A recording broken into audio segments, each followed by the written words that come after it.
Bom dia, gente. Como vão? Bom estar aqui, jornada final, hein? Reta já, né? Aquela subidinha final para terminar. Já começa a enxergar a faixa de chegada lá. Ainda... aquele sprintzinho final que você fala, tá, já começa a enxergar, já começa a ouvir o lugar da chegada, então aí você dá aquele gás final. Tem gente que aproveita para gastar as faltas que não gastou, né? Mas daí só lamento, né? Porque são as melhores aulas, são sempre as últimas, né? Espero que essa jornada esteja sendo, né, bastante produtiva para vocês. E sabendo que a gente sai do básico com o básico, né? O básico, ele é assim, a gente que está aqui dando aula tem um desafio que é vencer um conteúdo que daria para dar em 20 aulas em uma aula. E vocês também, eu já estive nesse lugar aí algum tempo atrás também, tem pinceladas de assuntos, né? Sai com um monte de pergunta, tal. Então, o básico tem esse propósito também, que é provocar vocês para que vocês venham com sede aí para os próximos 9 semestres, tá? A gente vai, com certeza, se ver bastante pelos corredores da ULI. A aula de hoje ela é sobre natureza, conservação e destruição. Então, a gente tem essa virada aí nessas últimas aulas, que a gente fala das leis, né? E efetivamente, hoje a gente vai falar de natureza, conservação e destruição numa perspectiva de ecologia.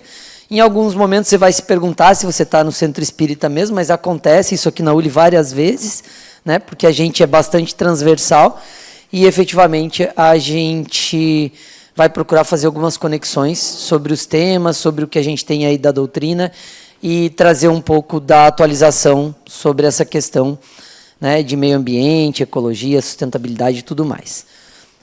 Nosso acordo, para quem não lembra da última aula que eu tive por aqui, se as perguntas tiverem conexão com o conteúdo, eu procuro dar conta. Se não tiverem, eu vou tentar dizer em que ciclo elas vão ser respondidas. Então, vai trabalhando a ansiedade aí, né? Porque a resposta vai chegar um dia, pode ser lá no ciclo 6, 7, 8, 10, ou pode ser pesquise, né? Não sei responder, também dá, porque a gente está num lugar parecido. De qualquer sorte, né? Levanta a mão, o microfone mágico do Harry Potter vai até vocês. E, efetivamente, a gente procura aí aproveitar as perguntas para fazer conexões com conteúdos que a gente não conseguiu deixar claro durante a explanação. O meio ambiente em que vivemos nos acompanhará em nossa jornada evolutiva, cabendo-nos transformá-lo equilibradamente. A proposta dessa aula, ela passa por diversos conteúdos e a gente vai tentar pincelar um pouquinho cada um deles. A sustentabilidade e o equilíbrio, o uso das fontes de energia e suas consequências e riscos, a lei de conservação, a lei de destruição, os recursos naturais escassos e as necessidades ilimitadas. Isso aqui é um desafio, né? A vida sempre. A gente aprende isso lá na escola, na 6ª série, quando a gente estuda ecologia. Depois, para quem passa pelas faculdades aí de administração, economia, sabe que isso é uma lei de economia também. A gente sempre vai ter recursos escassos, né? E necessidades ilimitadas. E a gente começa falando de sustentabilidade e o equilíbrio. Quando a gente fala de sustentabilidade e o equilíbrio, é bom a gente repassar um pouquinho o conceito de ecologia, né? Então, a ecologia como relação entre os seres vivos e com o meio ambiente. De alguma forma, nós estamos falando da vida material, né? E enquanto nos percebemos como espíritos, entendemos que essa vida material hoje, e a gente vai se limitar a compreender ela vivendo aqui na Terra, tá? Não damos conta, eu pelo menos não dou conta aí de discutir sobre extraterrestres e outros planetas nesse lugar, nesse fórum, mas entendendo que essa ecologia é essa vida aqui na Terra, efetivamente, e que a gente precisa da matéria para se manifestar enquanto reencarnados, tá? De alguma maneira, a gente precisa entender também o que é sustentabilidade para ajustar um pouquinho os conceitos. A gente vai entender que é o equilíbrio entre 3 esferas, que é ambiental, econômico e social. Isso tudo faz com que a gente viva de forma sustentável, ou seja, se a gente está atendendo os recursos ambientais, ou seja, o planeta, né, a Terra em si, o aspecto econômico que move o planeta e o aspecto social, que é a condição de vida, a gente está falando de uma vida sustentável. Tá? Então, aqui é mais uma introdução conceitual para a gente poder se basear a partir disso nas questões que a gente vai analisar da lei de conservação e destruição. Quando a gente fala de conservação, também cabe um pouquinho de atualização e organização dos conceitos, pensando em meio ambiente, e a primeira ideia é reduzir. Quando a gente fala em reduzir, nós estamos falando de uso racional dos recursos naturais. Então, isso a gente vai encontrar, inclusive, em Kardec, vou trazer alguns apontamentos aqui, mas, de alguma forma, nós precisamos pensar no uso racional dos recursos e pensar desde a nossa vida única, ser pessoal, até os coletivos. Então, consumo de água, consumo de alimentos, consumo de material para fazer coisas, aquela discussão básica que é, se eu tenho 2 pés, por que eu preciso 20 pares de tênis? É uma discussão, não sei se vocês têm isso, quem tem filho adolescente deve saber o que eu estou falando. Então, efetivamente, essas discussões são importantes. Se eu tenho 2 pernas, por que eu preciso de 14 calças? Então, e a gente vai ampliando. Tem gente que tem óculos de cor diferente para combinar com a roupa. 1, 2, 3, 4, 5, 10. Eu fico ali estendendo para trocar eu troco de 2 anos em 2 anos. A oftalmo fala, poxa, mas já passou. Eu falei, mas minha filha, é caro esse negócio. Tem que usar até ele gastar. E você compra um negócio, ele não gasta. Então, assim, de alguma forma, é pensar nesse reduzir. Depois, pensar em reutilizar. Quando a gente fala em reutilizar, a gente está falando em prolongar a vida útil do recurso. Então, o que a gente consegue reutilizar para que a gente não simplesmente faça um uso único e descarte? E aí a gente vai para vários lugares.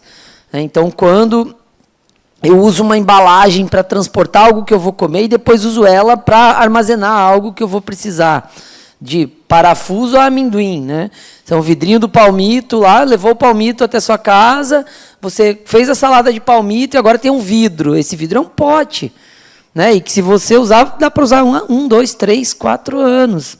Então, tem gente que decora, que pinta, que usa ele, e assim vai. Então, de alguma maneira, e eu estou usando esse exemplo simples, mas isso vale para muita coisa, é a gente pensar que uma forma de conservação também é prolongar a vida útil do recurso.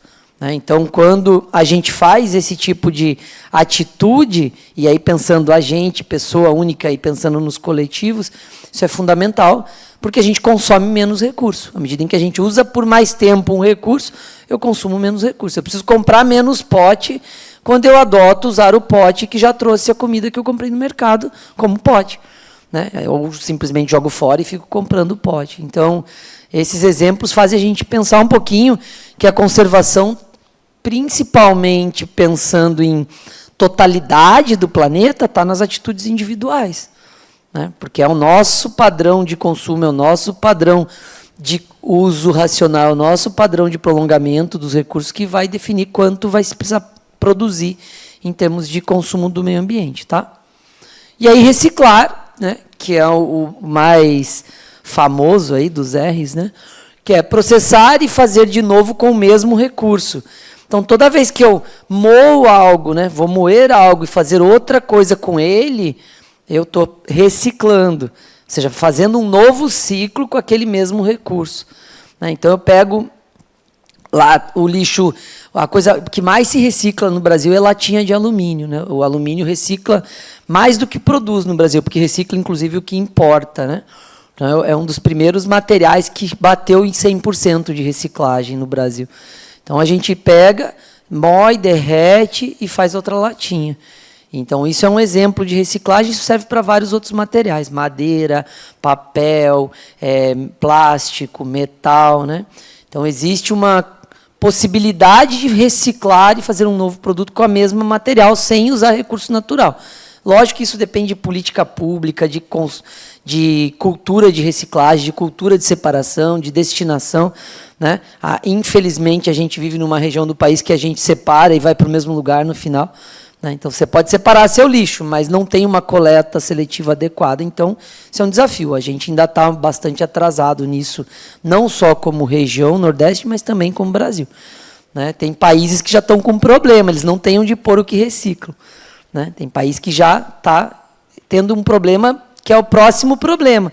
Eles já aprenderam a reciclar, já fazem a coleta toda e agora não tem consumo para o que recicla, porque eles reciclam tudo que produz mais o que importa. Então já está sobrando material reciclado, né? A gente ainda está aprendendo a separar, que é a primeira coisa, né? Depois de que aprender a separar, alguém, né, chamado poder público, tem que dar um jeito de coletar e organizar isso. Então isso demora um pouco ainda.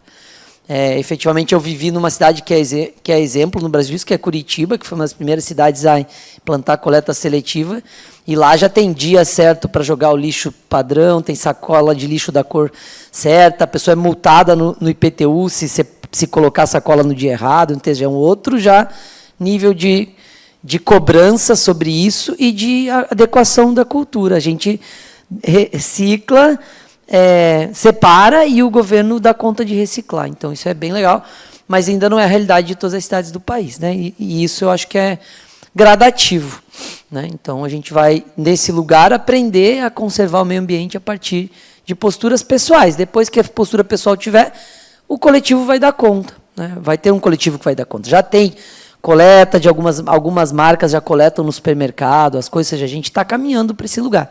Mas ainda não vai ser a nossa geração que vai resolver isso com certeza absoluta, né? Recursos renováveis e recursos não renováveis, né? Aqui basicamente é o que pode plantar e o que não pode plantar, né? E aí eu tive uma discussão uma vez com a minha filha, ela falou, pai, mas a árvore e o dinossauro que viraram petróleo nasceram e foram plantados. Eu falei, sim, mas é bilhões de anos atrás. Então, nós estamos falando agora, assim, que eu posso plantar e ver a colheita no ano que vem, né? Então, quando a gente fala de recursos renováveis, são aqueles que dá para produzir, né? Manejar a produção. E recursos não renováveis são aqueles que são de extração, ou seja, minerais, petróleo, gás, ou seja, coisas que a gente não vai conseguir produzir rapidamente, em termos de gerações e séculos, tá? Mudanças climáticas é um tema fundamental e a gente é uma geração que tem assistido isso acontecer, né? Eu vim do Sul semana passada, estava 6 graus em novembro, né? E isso não era normal quando eu morei lá, quando eu nasci lá, 6 graus era em julho, né? Agosto no máximo, né? Mas estava novembro e estava 6 graus. Então, isso é mudança climática, né? Mudança climática, está tudo bem, dá uma chuva que inunda a cidade inteira, né? A gente acabou de ver aí o ciclone lá, o tornado. Então, assim, isso é mudança climática. Não era normal esse clima desse jeito, não é normal ter verão no inverno, inverno no verão, né? Não temos hoje um impacto mais sério do que esse. A mudança climática é discutida em todas as universidades do mundo hoje, porque é algo que não tem controle, né? E é, com certeza, uma consequência importante historicamente aí, se a gente for olhar os ciclos da Terra, é o ápice do problema ambiental, tá? Então, acho que é um tema que a gente precisa olhar com cuidado, talvez não seja o nosso fórum, porque isso é um fórum mais macro, né? Não tenho como atuar diretamente na mudança climática, mas eu posso atuar na minha postura de redução, reutilização e reciclagem, que talvez, se todo mundo fizer isso, a gente impacte menos, né? Isso tem a ver com descarte, tem a ver com a poluição que chega no mar, né? O consumo de água, isso tudo vai desbalanceando aí o meio ambiente em que a gente vive e reencarna e acaba impactando na vida, né? Não vai ser a nossa geração que vai morrer de mudança climática também, mas é possível que daqui a umas 2 reencarnações a gente encontre um país um pouquinho mais problemático, um planeta um pouquinho mais problemático em relação ao clima, tá? Então, fiquem tranquilos, ninguém vai morrer de mudança climática ainda, a não ser que seja afetado por uma enchente ou por um tornado. Aí já vai ser o experimento, né? Já vai sendo a cobaia aí do meio ambiente, tá? Ciclo de vida dos recursos versus consumo consciente. Isso aqui é bem importante, que eu acho que é o que a gente pode ter de atitude e aprender como espírito para ir melhorando ao longo das gerações esse conceito, que é, de alguma forma, eu preciso consumir aquilo que me é necessário. E isso a gente já vai ver daqui a pouquinho, que a gente encontra, inclusive, na literatura de Kardec. Então, assim, de alguma forma, eu tenho que olhar para o que é supérfluo e para o que é necessário. Isso é consumo consciente.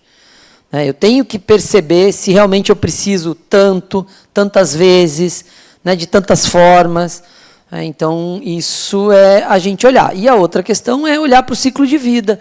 Ou seja, na hora que uma matéria-prima vira um pote, esse pote, por estética, Ah, eu quero um pote bonitinho, não vou ficar usando o pote do palmito lá. Mas e dentro do armário guardado, o vidro do palmito cumpre a função de guardar tão bem quanto o pote comprado, né? E isso pode ser uma redução de consumo. A gente teve um exemplo importante nessa questão de redução de consumo na pandemia. A grande maioria das cidades do planeta atingiu índices incríveis de não poluição. De ar, de atmosfera, de descarte de lixo, ou seja, porque o consumo freou, a gente reduziu, inclusive, a atividade produtiva em todo o planeta, né?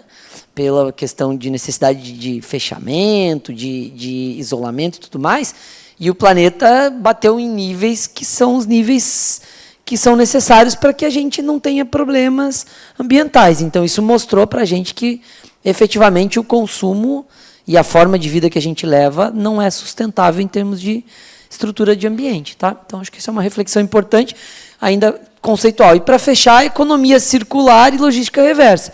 O que é economia circular? É aquela que não descarta direto no lixo as coisas. Né? Ela vai até o final do ciclo e volta. Então, quando eu reciclo um pote que estava sendo utilizado para levar comida lá para casa, e ele volta para fazer outro pote, ele circulou. Se eu simplesmente uso o pote, tiro o que tem dentro e jogo no lixo, ele foi linear. Então, isso é economia circular. Se ela voltar, aquele mesmo recurso fica entregando função e utilidade. E a gente consome menos o planeta. Tá? Logística reversa é exatamente o que vai permitir a economia circular. É quando a entrega até o final volta para o início do ciclo. Né? Então, tem várias empresas já sendo obrigadas, aí, pela política de resíduos sólidos no Brasil, por exemplo, a recolher o mesmo volume de embalagem que entrega para o mercado e reciclar. Isso acontece com pneu, acontece com embalagem, acontece com vidro agora, que é um tema bem atual. Então, essas são posturas que a gente precisa pensar. Né? Sabendo que, de novo, né, que é uma crise pessoal minha, que é, eu posso separar tudo lá em casa, mas se eu quiser destinar de forma adequada, eu vou gastar em combustível muito mais CO2 do que simplesmente jogar no lixo, porque eu vou ter que andar uns 14 quilômetros para jogar num lugar certo que vão realmente reciclar. Então, a gente ainda não tem um ambiente propício para isso, mas é uma mudança que a gente precisa começar a pensar, principalmente pensando em educação, porque é provável que nossos netos ou filhos, dependendo da idade de cada um de vocês, vão encontrar um ambiente que tenha condições e estrutura, né, pública para viabilizar esse tipo de situação de reciclagem e tudo mais, tá bom? Então, é só uma atualização de conceitos até para organizar as ideias e despertar um pouquinho nosso entendimento sobre as questões de consumo do meio ambiente e de como a gente está nessa encarnação utilizando o planeta, tá? Fomos bem aqui? Bom, pensando no ser humano como produto da natureza, a gente vai falar de evolução, que vocês já tiveram esse tema, acho que foi a aula 4, né, se eu não me engano. A gente sai da matéria-prima bruta, passa pelos organismos vegetais, passa pelos corpos animais e chega no corpo humano. Né? Isso aqui é o processo que gerou a gente como espírito reencarnante. Aqui a gente era princípio espiritual e aqui a gente agora é espírito. Isso daqui está superado, né? Já foi lá no comecinho do ciclo. Costuma cair na prova no último dia também, viu? Não esqueçam, marquem isso que é importante. Somos natureza, feitos de elementos da natureza. Enquanto princípio espiritual, a gente experimentou outros moldes. Né? Então, a gente já integrou a vida nos vegetais, a vida nos animais, até a gente ser o humano que tem raciocínio e que tem vontade própria e que tem autonomia e que é individual, não é mais coletivo. Então, isso aqui a gente já viu lá na aula de evolução. Isso aqui nos coloca como produto e parte da natureza. Né? Porque se, como princípio espiritual, a gente experimentou esses mundos aqui, a gente efetivamente é produto da própria natureza. A nossa evolução para chegar em espírito, como a gente passou pelos elementos da natureza. Então, essa consciência deve estar no nosso psiquismo também. Não deve ser difícil a gente ter essa consciência de integração, de pertencimento à natureza, né? Mas a gente precisa sobrepor ela à ideia de consumo desenfreado do próprio planeta. Né? E essa perspectiva do espírito e do corpo físico, ou seja, o espírito e o corpo físico, enquanto a gente está reencarnado, a gente vai ter um uso muito mais intenso da matéria, da natureza, do ambiente. A gente vai precisar de nutrição, a gente vai precisar de elementos que saem da planta, do vegetal, do animal, da forma como a gente consome. Enquanto espírito, a gente está mais no campo vibratório. A gente não precisa de cenoura, macarrão, feijão, sei lá. Então, assim, a gente está em outro lugar. A gente não precisa de casa construída, a gente precisa de cadeira, carro, combustível, bicicleta. Então, de alguma maneira, é a gente olhar essa perspectiva aqui e tentar entender, e eu não estou aqui criando uma apologia a morar na floresta, olhando para a cachoeira todo dia, vivendo de luz, mas de alguma maneira eu acho que cabe uma reflexão. Cabe uma reflexão até porque psicologicamente, muitas vezes a gente consome a própria vida atrás de consumo.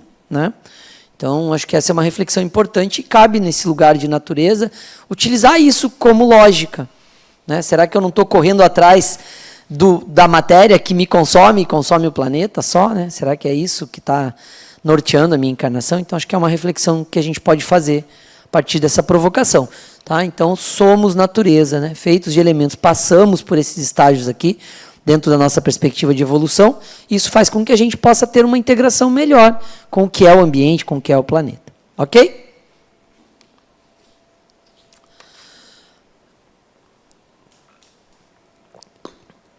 Quando a gente fala do ser humano como senhor da natureza, cabe ao ser humano, pelo seu grau de inteligência em relação aos seres vivos, transformar harmonicamente a natureza, buscando seu equilíbrio e sua manutenção. Ele é o senhor da natureza, pois é o único que pode alterá-la radicalmente. Está aqui no livro Conhecendo o Espiritismo, que é o livro que vocês usaram como base aí esse ano. Adenauer coloca isso e eu grifei algumas coisas, gosto disso daqui, transformar harmonicamente, gosto de repensar esse grau de inteligência, nem sempre parece que a gente é o mais inteligente mesmo, mas a gente está falando da capacidade de produzir, construir, lembrar, estruturar um conhecimento, equilíbrio e manutenção e alterá-la radicalmente. Nós temos capacidade de alterar o planeta radicalmente. É o ser humano que tem capacidade de fazer isso. Aí a pergunta é para onde a gente está alterando, para que caminho a gente está alterando. Para que lado a gente, como ser humano, está alterando. Porque, efetivamente, nós temos esse poder pela própria construção do conhecimento, pela forma como a gente utiliza a nossa inteligência. Então, essa é uma reflexão que também, em termos macro, cabe uma reflexão sociológica incrível, mas eu quero que vocês reflitam a partir de vocês.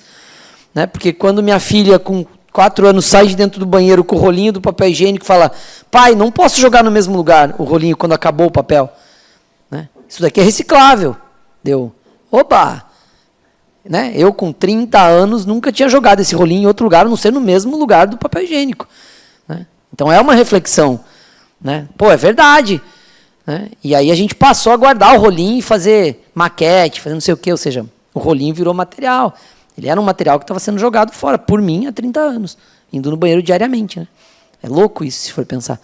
É simples, é uma coisa pontual, metafórica até, mas é incrível, a gente faz isso com várias coisas.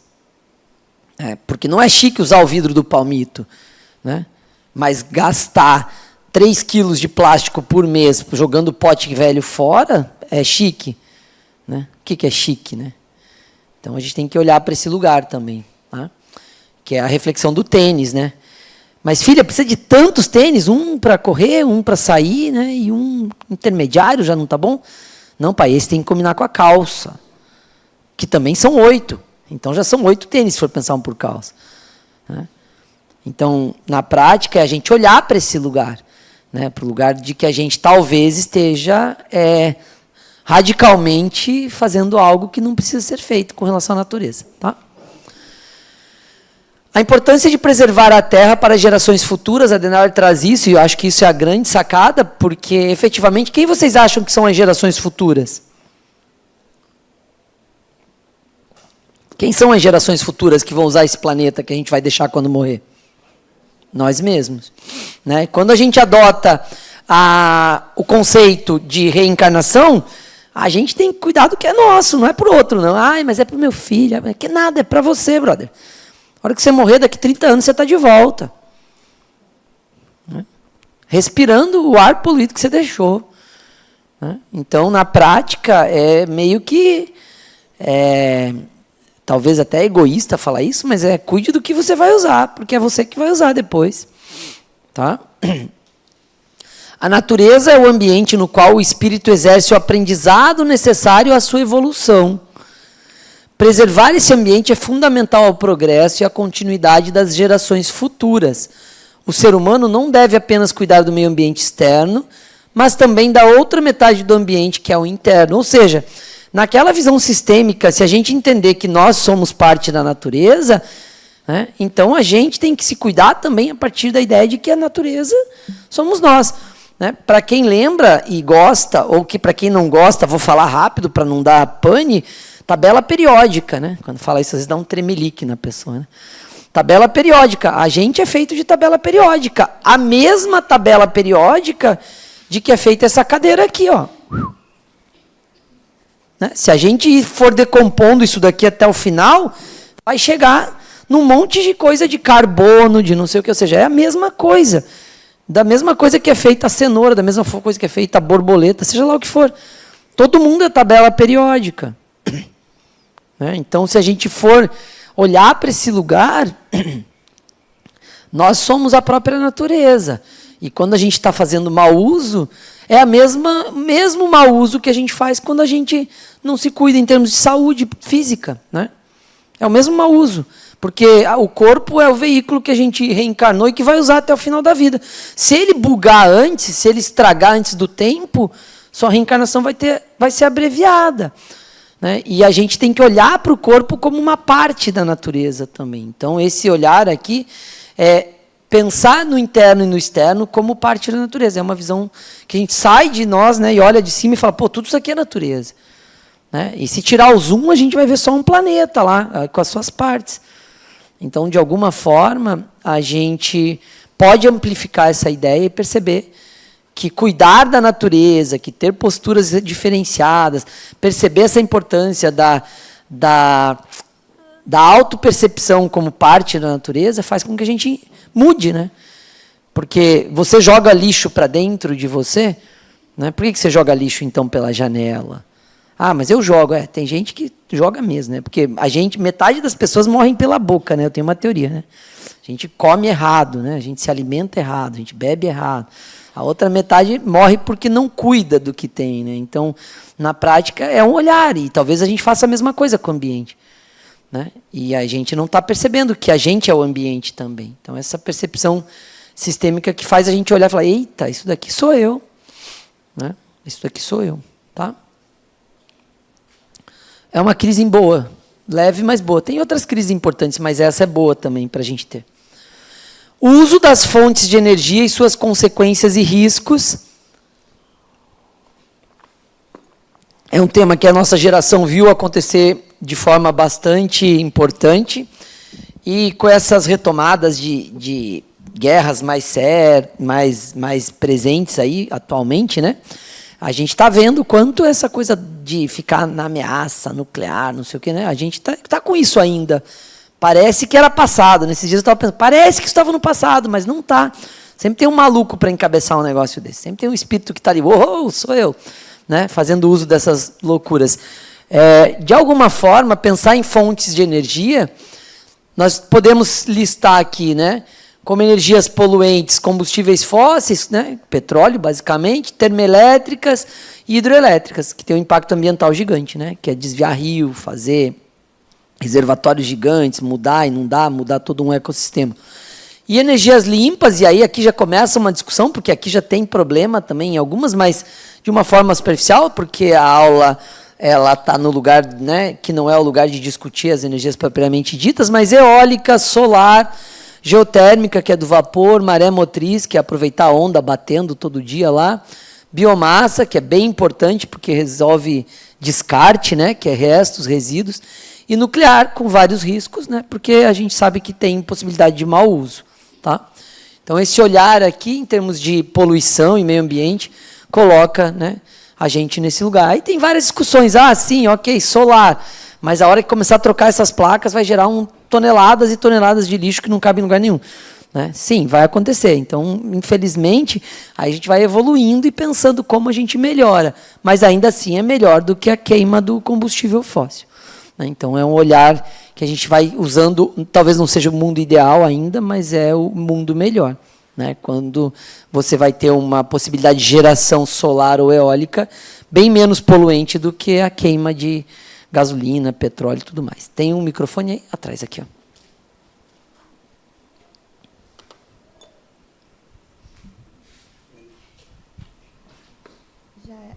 Já é hora de se pensar na maneira de se utilizar aquelas placas solares, não, quando elas não servir. Sim, sim, devem estar pensando, com certeza, porque tem um monte aí para resolver. Já tem um monte que está ficando velho, né? Aí vai cair no problema da reciclagem e tudo mais, né? A energia do átomo e o perispírito, esse é um tema que as pessoas perguntam, a Adenauer contemplou isso também no texto aí dessa aula. A energia nuclear não só é prejudicial ao corpo humano e ao meio ambiente, mas também é agressiva ao perispírito. Seu poder atinge a intimidade da matéria sutil do perispírito, alternando-lhe a vibração e provocando distúrbios perispirituais, ou seja, as pessoas sujeitas aí às questões lá que a gente teve de Hiroshima, tudo mais, né, isso não atingiu só o corpo físico, não deu só uma doença física, né? O acidente com Césio, tal, que as pessoas da minha idade já, né, devem lembrar mais aí das notícias, mas de alguma forma a gente também atinge, né, pelo padrão da energia, o que a gente chama de perispírito e que vai interferir provavelmente na próxima reencarnação de alguma forma, né, quando a gente desenhar lá a partir do modelo organizador biológico, vocês estudaram isso na aula de reencarnação, né? O que a gente tiver de conteúdo vibratório no psiquismo vai estabelecer de alguma maneira a construção do novo corpo da reencarnação. Talvez precise uma, duas, para superar isso aí, porque vai ficar com alguma alteração, com certeza. Tá? Tem vários relatos disso em livros espíritas também, mas de alguma forma é entender que é uma energia que transpassa a matéria física, né? Diferente de algo que só atinge a matéria física, mecânico, por exemplo. Lei de conservação. Fomos bem até aqui, gente? Tranquilinho? Falaram que vocês falavam um monte, será que eu falo demais? A pessoa falou, a turma fala um monte, hein? Ah, pronto, é o tema, né? Não tem um portal, né? O tema é sem portal, né? Bom dia. Eu já cheguei um pouco atrasada e eu não sei se a pergunta agora é pertinente, mas é sobre o princípio realmente espiritual. Uhum. E é porque eu estou com uma coisa me incomodando aqui para perguntar, que se eu não perguntar, eu explodo. Pergunte, na pior das hipóteses, eu digo que não vou responder, tá tudo bem, né? O que acontece? Perguntar? Ontem eu assisti o filme Frankenstein. Eu não tinha assistido ainda essa nova versão, né? Que, para mim, inclusive, tem tudo a ver com o que a gente faz aqui, com o que a gente aprende aqui, com o que a gente ouve aqui. Tá? Essa versão nova do Frankenstein. E existe uma passagem do filme onde... Porque tem o médico, né, Vitor, que é quem cria ele. Você não vai dar spoiler. Não. Atenção. É só a minha pergunta mesmo, gente, só para ele entender. E tem Elizabeth, que ela, especificamente, ela é mais preocupada e estuda mais exatamente as espécies da natureza, borboletas principalmente. E aí, em uma parte do filme, que eu não vou dar spoiler, né, ela fala exatamente sobre ele. É um filme muito lindo, e ela dizendo que ali ela entendeu tudo que ela tinha estudado até aquele momento sobre, para a gente aqui, princípios espirituais. Qual é a minha pergunta? Quando somos princípio espiritual e nós passamos a adquirir, inicialmente, a primeira vez, o nosso espírito, quando encarnamos pela primeira vez como seres humanos e recebemos esse espírito, e eu estou perguntando isso porque ela fala exatamente quando ela o vê pela primeira vez, ela fala a Vitor, que é totalmente ignorante em relação a isso, que ele não entendeu ainda o espírito que habitou aquele corpo. Tá? E eu queria saber se, quando nós passamos por essa fase aí de princípio espiritual para recebermos realmente um espírito, se a gente vem mais bruto, não no sentido da brutalidade, mas no sentido mesmo da simplicidade, de não entendermos muita coisa. Entende isso? Porque, enquanto nós vamos evoluindo espiritualmente, reencarnando e reencarnando, a gente vai adquirindo conhecimento. Mas, nessa primeira fase, nesse primeiro momento, onde você sai de um princípio espiritual para receber um espírito, nós somos mais... Como é que eu posso... É como se fosse ignorantes. Entendi. No sentido do mundo que nos cerca, não ignorantes em outras coisas. Existe bondade, existe alma, existe tudo. Mas nós somos realmente mais brutos. Eu não sei se você está entendendo. Entendi sua pergunta. Ó, vamos lá. Pergunta de milhão, né, gente? Essa daí ninguém tem resposta, mas eu vou só ajustar algumas coisas que você falou. Cuidar, porque assim, quando a gente... esse lugar é o elo perdido. Ninguém tem explicação para qual é a virada de chave que faz a gente sair do coletivo, o princípio espiritual, que está habitando os animais, e aí entender que um peixe é mais coletivo que um gato. Quem tem gato sabe do que eu estou falando. Né? Um peixe é mais coletivo do que um cachorro.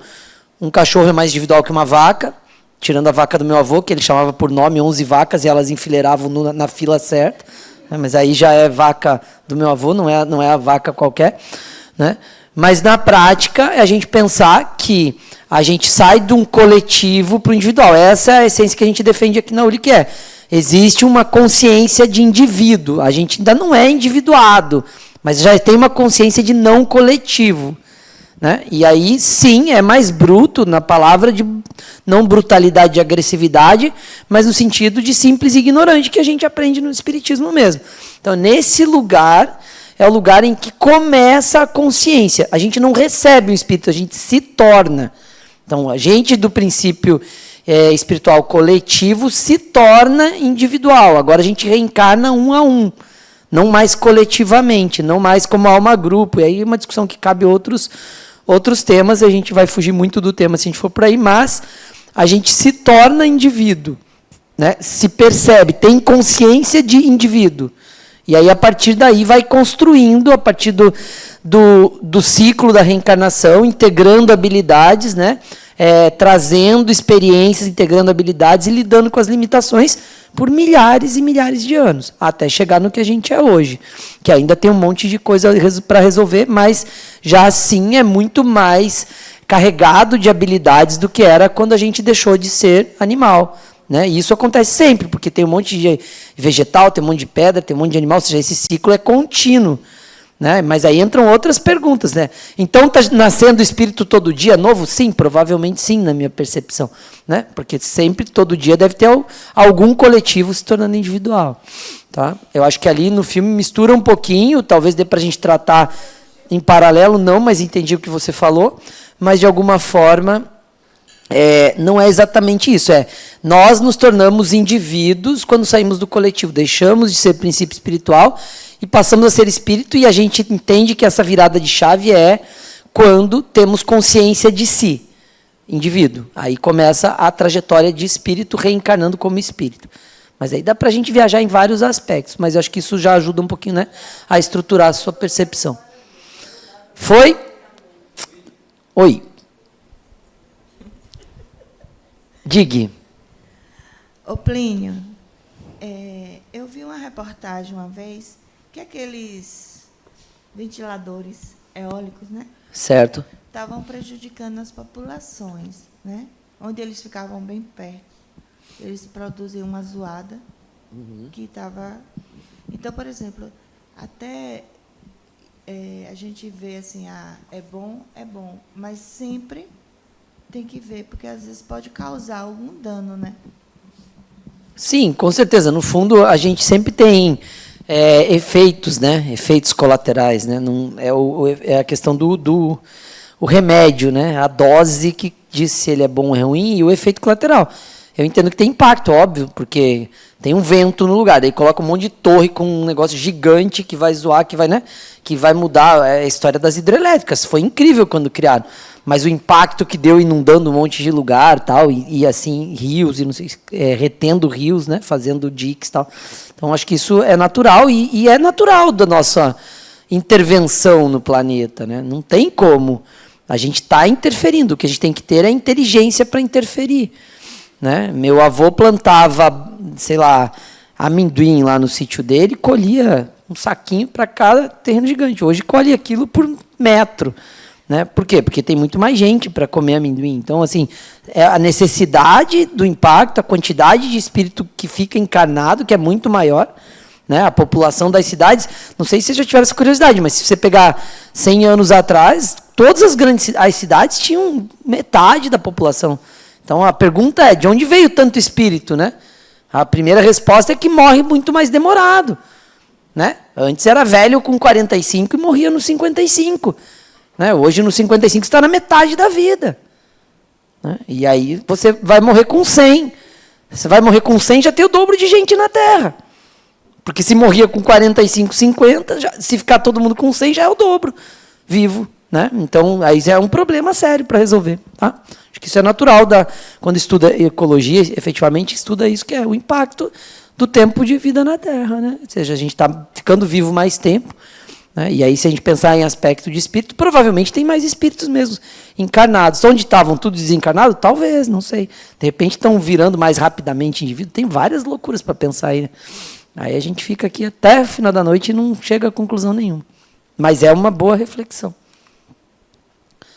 O microfone está para acabar a bateria aqui, viu, Drinho? Está vermelhinho aqui. Já já ele vai... Só para providenciar. Vou trocar aqui já para não... Oi. Só aumentar um pouquinho. Ah, tá bom. Deixa assim. Só aumente um pouquinho, professor, bem pouquinho. Bom, lei de... Menos, senão a galera pula da cadeira. Lei de conservação. O instinto de conservação como lei natural. Né? Então, pensar que a gente vem de uma experiência... tá bom aí? Dá para ouvir bem? Vem de uma experiência que a gente passou pela instrução do instinto, ou seja, a gente já foi, de alguma forma, e eu acho que cuidem com essa fala, mas a gente já esteve no reino animal como princípio espiritual. Então, a conservação é instintiva. Né? Existe um instinto de conservação. Né? Quando a gente age em destruição, a gente está agindo racionalmente, porque se agisse instintivamente, seria se conservando. Né? Então, é a razão, é as questões sociais, sociológicas. Né? Então, eu ajo em função de um coletivo, eu ajo em função de uma decisão, mas instintivamente eu não estaria me prejudicando. Porque existe uma conservação instintiva no nosso psiquismo, na nossa mente, como espírito. A gente já viveu várias experiências na qual a gente só precisava ficar vivo. Inclusive, homem das cavernas, sei lá, né? Era só fugir do dinossauro e achar comida. Basicamente, e reproduzir para continuar. Né? Então, você vê, tem um modelo instintivo muito forte no nosso psiquismo. Né? Mas a gente tem que olhar para a lei de conservação a partir disso. Ó. Imprescindível é, em função do aumento significativo da população, conservarem-se os recursos energéticos, assim como aperfeiçoar os meios de produzi-los. Isso é Adenauer falando no livro e cai nisso que a gente falou. À medida em que a gente vai tendo mais gente, vai tendo mais demanda, a gente vai precisar de mais energia, de mais recursos, de mais alimentação para viver. Por isso que a gente tem que olhar para a forma como a gente está produzindo e para a forma como a gente está consumindo. Tá? Dentro dessa ideia, olha o que fala lá o Livro dos Espíritos na 703. Eu fiz uns cortes aqui para não precisar ler inteiro. Deus lhe deu a necessidade de viver ao humano. Aliás, a vida é necessária ao aperfeiçoamento dos seres e eles o sentem instintivamente sem se aperceberem. Olha na 704.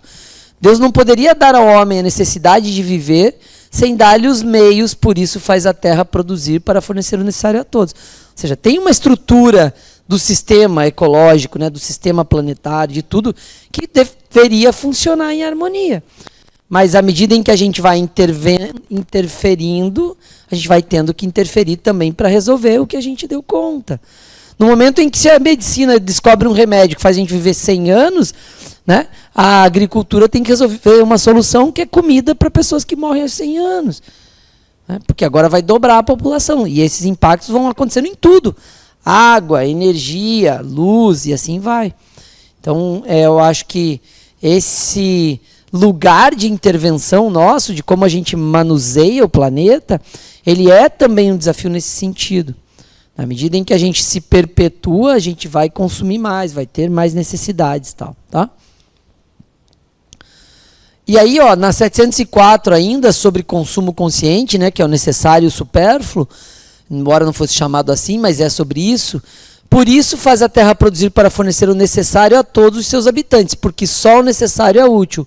O supérfluo não é jamais. Pô, já estava lá 200 anos atrás, né? Ó, dica, fica a dica, né?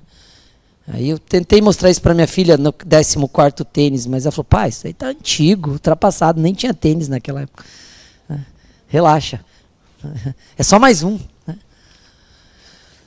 705. Se ela não basta a terra a todas as necessidades, é porque o homem emprega no supérfluo que poderia ser dado ao necessário. Ou seja, se está faltando recurso é porque a gente está gastando com supérfluo.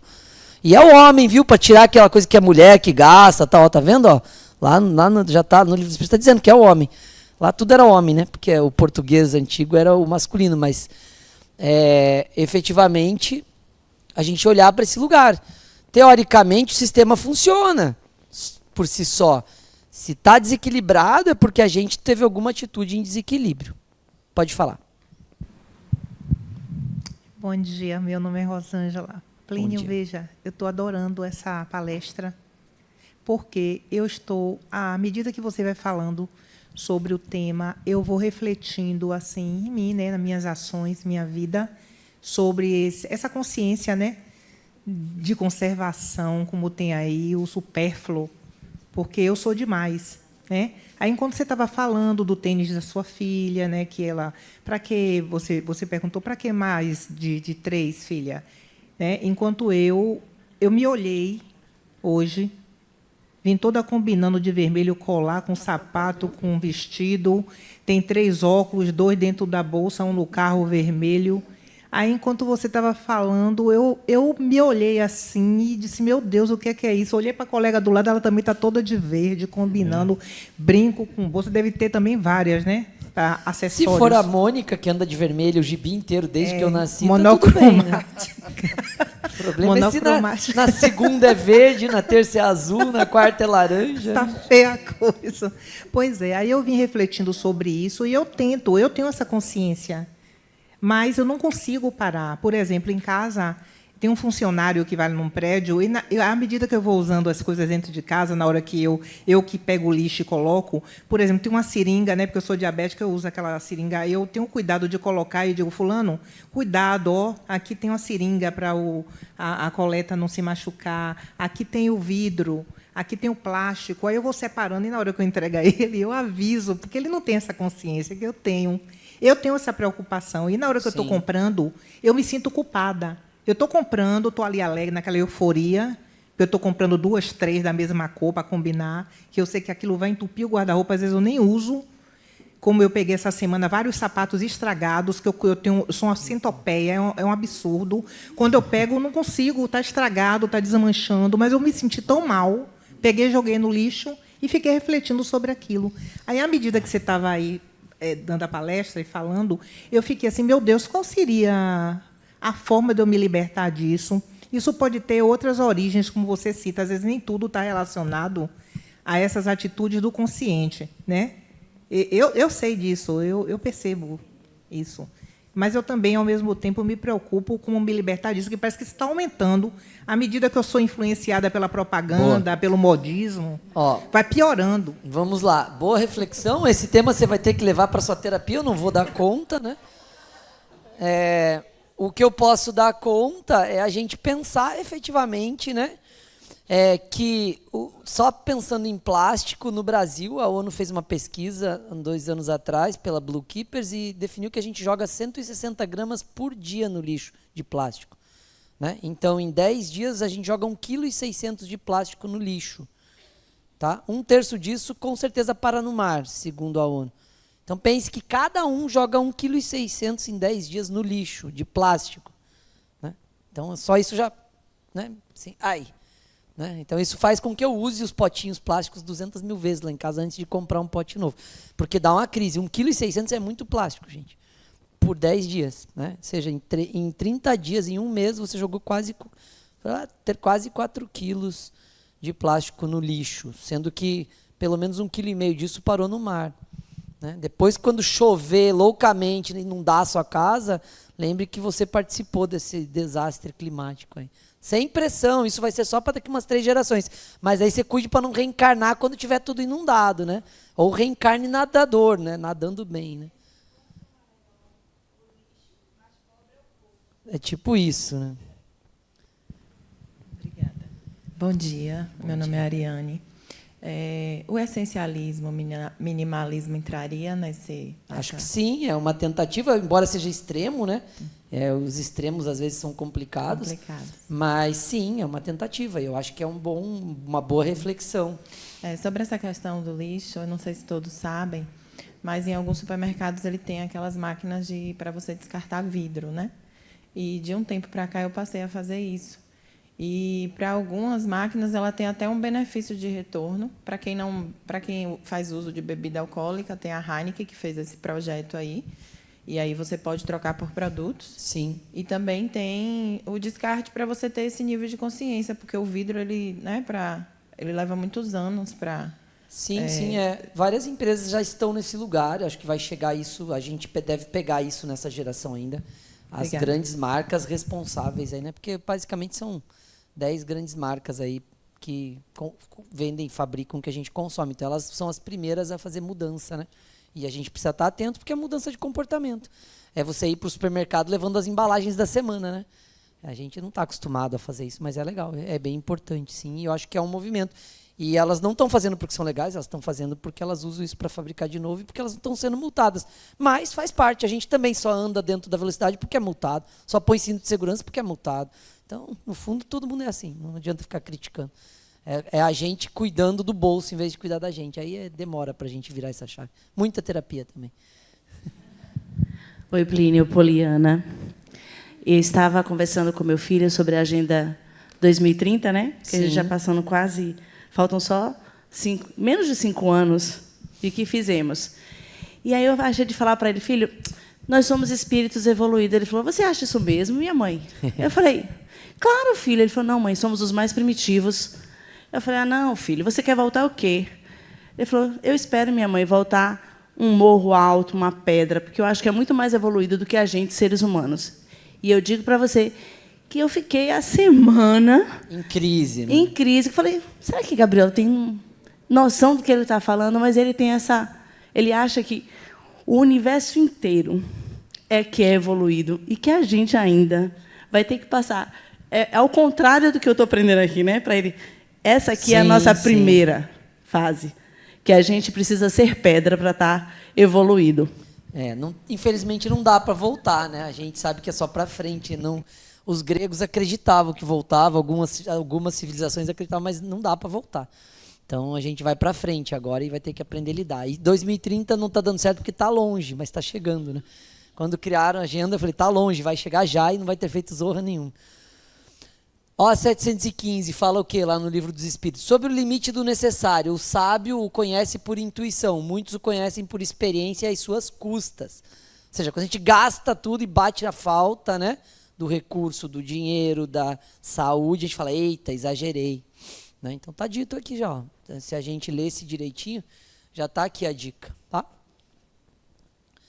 A destruição para a construção. Né? Então, aí a gente precisa entender que o planeta é cíclico, a vida é cíclica, o mundo é cíclico, e de alguma maneira, né, a gente entende que se constrói com destruição. Não se abre um ciclo novo sem fechar um velho. Né? Então, embora tenha algumas perspectivas históricas que demonstrem que tem um custo social para isso, né? A evolução tem um custo social importante. Então, de alguma maneira, a gente precisa olhar para a lei de destruição também. Na 732, lá do Livro dos Espíritos, olha o que a gente encontra. É preciso que tudo que se destrua para renascer e se regenerar, porque o que chamais destruição não é senão uma transformação, que tem por objetivo a renovação e melhoramento dos seres vivos. Né? Então, de alguma maneira, a gente já sabe, olhando a história e olhando, inclusive, a perspectiva de evolução, a gente sabe que isso é assim. Né? A tabela periódica vai mudando de lugar. Né? Eu gosto de pensar assim, né? Que o carbono que estava na cenoura, que eu comi semana passada, já é Plínio. Né? Pensa que louco, não sei se vocês conseguem, né, fazer essas viagens. Eu faço umas viagens, aquelas são um pouco, né, Ali, As minhas viagens são um pouco ainda tímidas aqui, né? Mas a gente vai poder se encontrar para viagens mais profundas. Mas pensa aí que a cenoura que estava no meu prato semana passada, né, assim, diminuída em tabela periódica, está fazendo parte das minhas células hoje. Né? Então é muito louco isso. Então se destruiu a cenoura, não existe mais cenoura. Né? E se eu morro amanhã, provavelmente vai chover, vai cremar, vai jogar lá, falou que vai ter que me jogar lá em cima de uma montanha, porque eu sou corredor de montanha, e eu combinei de me jogar em alguma montanha, e eu vou virar uma árvore, e assim vai, dali a pouco vira cenoura de novo. É muito louco isso. Né? Então, de alguma maneira, a gente olhar para esse lugar da lei de destruição, porque ela é o movimento de transformação, na verdade, da biologia em si, né? De todo o planeta. E aí entra uma questão da destruição necessária e a destruição abusiva. Né? Qual é a destruição necessária e qual é a destruição abusiva? A perspectiva da destruição como transformação nos coloca nesse lugar. O que eu preciso destruir para construir? Dá para construir uma casa nova sem derrubar uma velha no mesmo lugar? Dá para reformar, pintar, mas continua sendo a casa velha reformada. Né? Dá para, então, assim, esse lugar, né, e a gente está simbolizando numa casa que é material, bem, né, assim, bem fácil de visualizar, mas efetivamente há uma necessidade de fechamento de ciclo, de destruição para construção, de renovação. Isso vale tanto para as perspectivas materiais da abordagem da aula, quanto até para as questões psicológicas. Né? Quanto a gente tem que virar de fase, quando a gente tem que virar o ciclo, quando eu saio de casa e tenho que deixar de ser o filho para ser o adulto, né? Não deixei de ser filho dos meus pais, mas não tenho mais o papel lá de filho, ou seja, as minhas decisões são minhas, ou seja, essas viradas estão relacionadas também a essa perspectiva de fechamento de ciclos e destruição para construção. Tá? Velhas estruturas devem dar lugar a novas, para melhor atenderem às necessidades humanas. O aprimoramento tecnológico e humano faz parte da necessidade de destruição do velho e do surgimento do novo, é o que a Adenauer fala. E aí, né, quando eu estava com minha filha tem 23 anos, eu estava com ela no museu em São Paulo e tinha uma máquina de datilografar no museu. Né? E aí eu falei para ela que os meus trabalhos de faculdade foram feitos naquela máquina. Ela falou, não, impossível, pai, isso daqui é do século passado. Eu falei, não, além disso, eu vendia, né, porque eu vendia datilografia de trabalho, né, R$1 a folha era. E eu ganhei bastante dinheiro vendendo R$1 a folha, porque eu era rápido no negócio. Ela, não, pai, sério, não é possível. Isso daí nem funciona. E assim foi. E aí a gente foi nesse diálogo. E aí eu comecei a mostrar para ela outros cenários. Por exemplo, eu mostrei para ela que eu namorei a mãe dela por carta. Né? Que a gente mandava carta um para o outro. Ela falou, não, por isso que não deu certo, por isso que vocês se separaram. Imagina esperar uma carta. Né? Talvez tenha sido a falta da carta chegar mesmo. Mas, assim, para ver quanto a gente tem de destruição e construção. Né? Com 14 anos, ela falou para mim, e-mail. Eu falei, Ju, vou te mandar um e-mail, então. Pai, ninguém mais usa e-mail. E-mail é coisa de velho. Com 14 anos, ou seja, faz basicamente 9 anos que ela falou que e-mail era coisa de velho. E eu recebendo 200 e-mails por dia no trabalho. Né? Vocês recebem e-mail ainda? Não, né? Não, coisa de velho, gente, pelo amor de Deus. Ninguém mais usa e-mail. Oxe, tá muito antigo isso. Então, assim, a gente pensar nessas mudanças, nessa destruição e como a nossa intervenção tem a ver com atender melhor as necessidades humanas. Se plantasse batata igual meu avô plantava no sítio, não tinha batata para a gente comer, não. Não dava mais conta. Né? Do jeito que planta hoje, colhe milhões de toneladas a mais por centímetro quadrado lá por ano. Então, assim, as tecnologias também vêm a partir do ser humano, porque não é Deus que fala, agora tem que produzir mais batata, vou inventar a colheitadeira. Não. É a gente mesmo resolvendo um problema que tem muita gente, tem muito consumo, tem muita demanda, tem que destruir a forma antiga de fazer e construir algo novo que dê conta do que a gente precisa. Né? Isso faz com que a gente perpetue mais a vida na Terra, faz com que a gente tenha... Né? Eu tenho falado muito assim, você está aproveitando a medicina para viver mais ou você está negligenciando? Né? Porque eu tenho uns amigos que... Eu era assim, eu não fazia exame periódico. Né? Eu falei, não, eu vou aproveitar a medicina. É para fazer de 6 em 6, eu tenho condição, tenho um bom plano, vou lá. Né? Se você tem acesso, aproveite, não fique fazendo de conta, porque senão você vai viver a moda antiga, vai continuar recebendo e-mail. Né? Eu sei que vocês continuam recebendo e-mail, mas não precisa contar. Né? Então, assim, de alguma forma, é olhar para isso daqui. Ó, Adenauer fala muito bem, velhas estruturas devem dar lugar a novas. Né? Quem aqui escreve carta ainda e posta no correio? Quem recebeu carta essa semana do correio? Né? Não aquela que chega do Serasa lá, que ela não vale, tem que ser carta de parente. Né? Então, assim, é olhar para esse lugar, entendeu? Né? Eu estava na casa de um tio, daí minha tia falou assim, seu tio gosta que imprima o boleto e o comprovante. Eu falei, é sério? Que alguém imprime boleto e comprovante ainda? E grampeia e guarda numa pasta? Pelo amor de Deus, gente. Né? Ou seja, vocês entenderam isso? Então, a gente olhar para esses lugares, a gente está usando exemplos do cotidiano, mas é isso, quando a gente fala de destruição para o novo, a gente está falando de fazer diferente, de fazer de forma diferente, de olhar de outra forma, de interagir com o planeta de outra forma. Tá? Então, é isso. Quando a gente estuda isso na literatura espírita, a gente fala de flagelos destruidores, que são as tragédias, né? Que são as coisas que a gente fica tentando explicar. Caiu um avião, pá, caiu um avião, gente. Ah, foi Deus que colocou todo mundo que estava junto porque precisava morrer. Não, para cada um ali morreu de avião. Agora, todo mundo que embarcou aquele dia fez tudo errado junto e está pagando o pecado porque caiu. Não. Se for assim, eu só vou embarcar perguntando para a pessoa, você fez alguma coisa errada nos últimos 500 anos? Né? Então, não é, mas de uma certa forma a gente precisa olhar para esse lugar para compreender, porque é uma questão que as pessoas sempre têm dúvidas. Da 737 até a 741 fala dos flagelos, e a primeira questão é a seguinte, ó, desencarnes coletivos e alteração nas estruturas físicas da região. Tsunami. Né? Tinha gente que nasceu lá e morreu no lugar que deu tsunami. Tinha gente que estava pescando e o barco moeu. Tinha gente que estava de transatlântico com milionário que morreu do mesmo jeito. E tinha gente que estava mergulhando e não viu nada. E quando acordou, estava tudo destruído. Estava, nossa, passou um tsunami aqui por cima. Entenderam? Então, assim, é um impacto. Terremoto, destrói a cidade inteira, começa tudo de novo, do zero. Tem algo ali a ser aprendido por aqueles espíritos, mas não é assim, Deus olha e fala, agora vou acabar com essa região porque eles estão malzinhos. Não é isso. Né? É um fenômeno físico, mas você está lá pelo seu campo pessoal. E a gente vai estudar isso aqui na URI bastante. Em função das suas necessidades de aprendizado, em função das suas limitações, em função do que são as experiências necessárias para o seu desenvolvimento, você estava naquele lugar. Né? Por que teve gente que perdeu o voo quando caiu o avião lá em São Paulo? Teve gente que perdeu o voo. Por que ele perdeu o voo? Todo mundo não perdeu, ele perdeu. Por que ele perdeu o voo? Porque para ele aquilo não fazia sentido. Morrer de queda de avião para aquele espírito não era necessário. Viu? Mediunidade isso. Também. Por que você está passando na hora que cai? Gente, quantas vezes caiu um avião na sua cidade? No único dia que cai, você estava passando na rua que ele caiu? Porra! Né?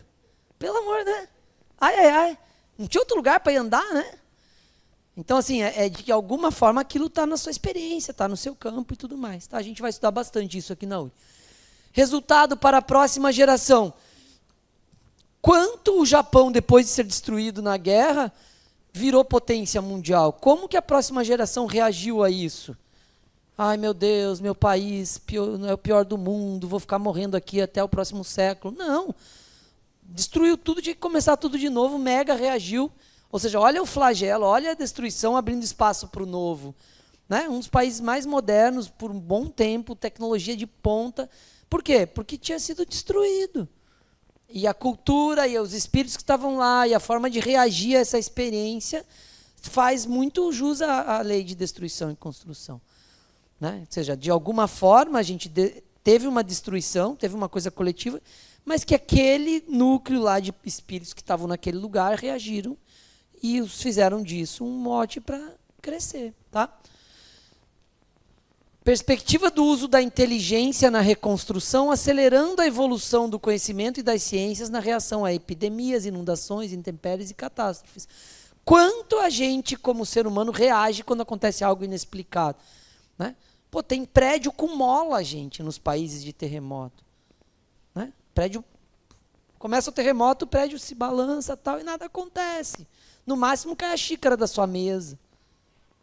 Né? Imagine prédio com mola. Prédio já é um absurdo, né? Uma casa em cima da outra com 60 andares. É um absurdo se a gente pensar como ser humano de 150 anos atrás. Agora com mola, né? E assim vai para várias questões.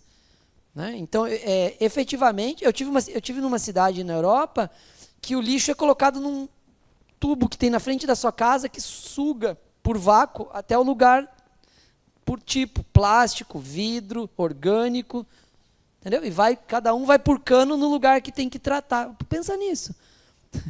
Onde que está a coleta de lixo nessa cidade? Então, é olhar para esse lugar aqui, ó, e ver como a gente reage, né? Como a gente aprende com as experiências que são, né, aparentemente destruidoras. Então, de alguma maneira, quanto a gente melhora depois que uma cidade inunda, quanto tem de obra para resolver isso. E aí não estamos discutindo os aspectos políticos e nem de questão de administração pública, mas quanto a gente, como ser humano, evoluiu a partir de experiências, né, que não tem, teoricamente, controle, mas são resultantes do impacto que a gente move. Né? Não esquecer que, à medida em que a gente vai conhecendo, a gente vai reagindo de forma diferente.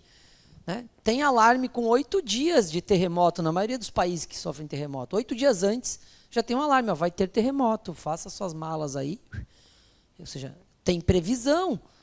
700 anos atrás, rezava para o Deus do terremoto se acalmar. Hoje, né, tem um aviso no WhatsApp de todos os moradores. Atenção, terremoto daqui a 8 dias. Né? Atenção, tornado, entrem no bunker aí, porque daqui 2 dias vai passar um tornado na cidade.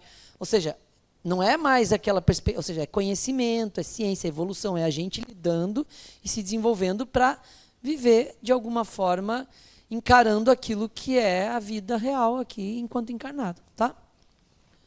Resiliência e paciência a partir da reconstrução. É óbvio que se desse tudo certo, era muito melhor, né? Né? Nada dá errado, nenhum problema, tal. Mas não é assim, né? Então, os desafios levam a gente a desenvolvimento, e esse desenvolvimento, com certeza, depende de muita resiliência e paciência e experiência do espírito enquanto encarnado, que ele vai viver. Tem gente que vai viver. Por exemplo, minha família viveu enchente já. Né? Demorou 10, 15 anos para o meu pai se acalmar com chuva. Né? Porque ele acordou com água pelo peito na casa dele. Então, só quem passou por isso tem essa experiência. Né? E sabe como é lidar com isso, e sabe como é começar a casa toda de novo, e sabe, ou seja, é um lugar de experiência. Né? Então, de qualquer forma, essas experiências, e a gente está falando de coisas mais coletivas, quando a gente fala de flagelos, assim, lá na 737 a 741, mas é olhar para isso e sair desse lugar do castigo, Não, gente, era uma experiência, e tinha um aprendizado ali. Né? Tinha um lugar de aprendizado ali para aqueles espíritos que estavam naquele lugar. E não é porque Deus selecionou, pois todo mundo morar na mesma... Eu fui morar lá depois, eu nem nasci lá. Então, é a gente indo em busca de situações, construindo essa realidade, né? A gente costuma falar isso aqui, chamar isso de campo pessoal, falando das predisposições, a gente vai estudar isso mais para frente, aí no 6 e no 7 principalmente, que nos coloca diante de experiências que podem nos ensinar algo que a gente ainda não sabe. Né? A gente em busca de desenvolvimento pessoal. Ok? Guerras e suas consequências. Isso aqui uma vez eu ia tirar, né? Mas o povo voltou a ter guerra. Né? Então, atualizou, né? Cara, que bom, né, que tem uma guerra. Agora meu slide não está desatualizado. Né?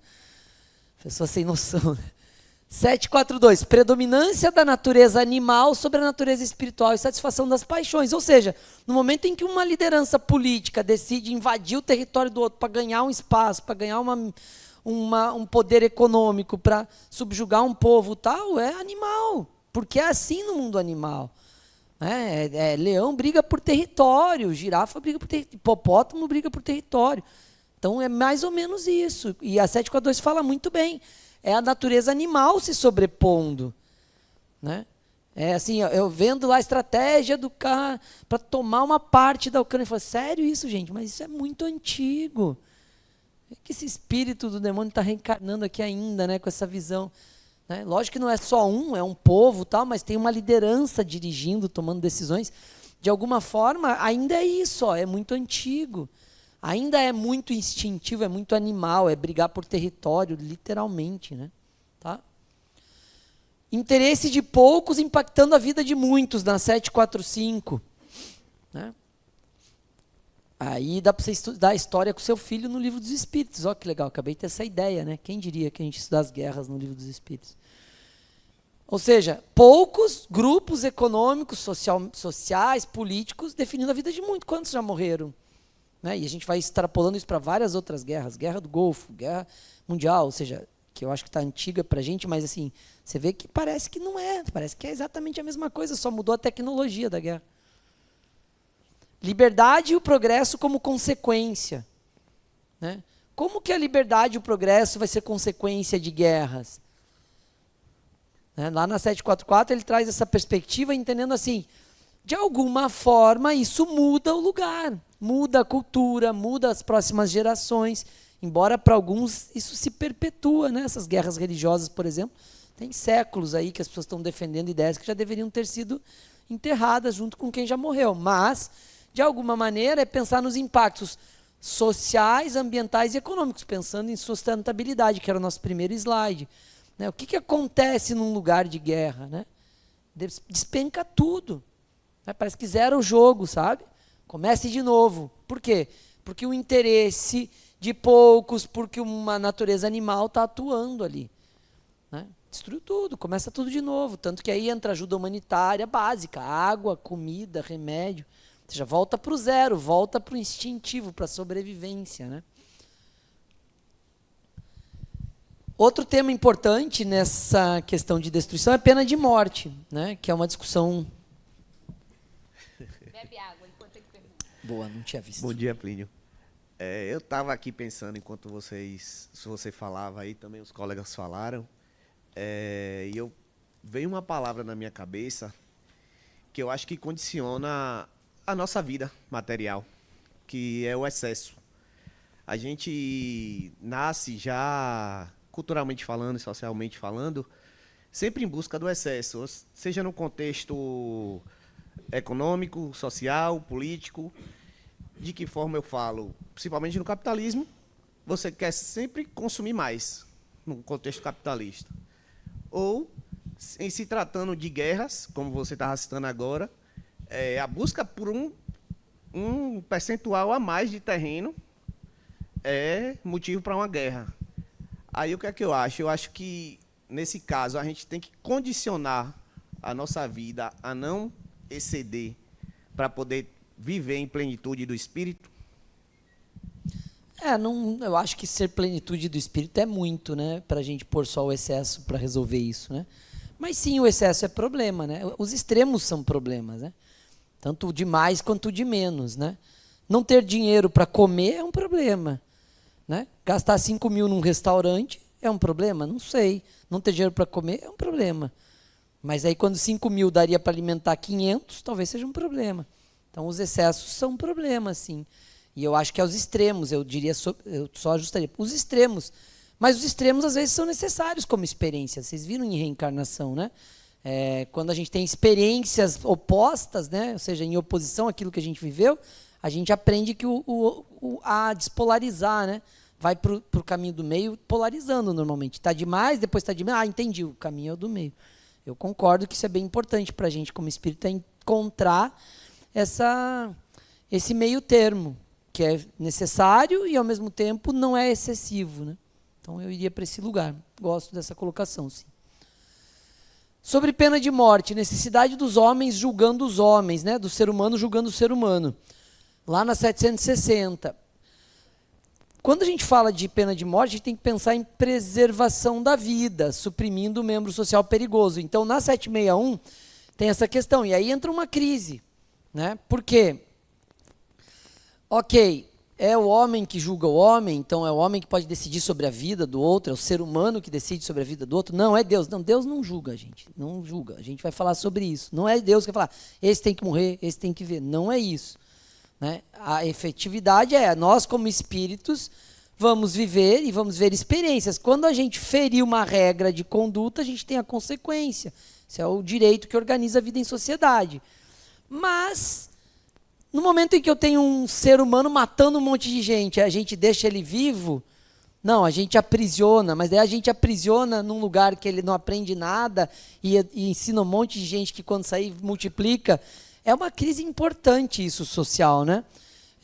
Já tratada há muito tempo, e tanto que tem sociedades que têm pena de morte para várias questões, tem sociedades que não têm. Quando a gente fala disso e pensando numa perspectiva espírita, a gente tem que pensar o seguinte: existe uma porta possível de arrependimento? Existe uma concepção de reabilitação possível?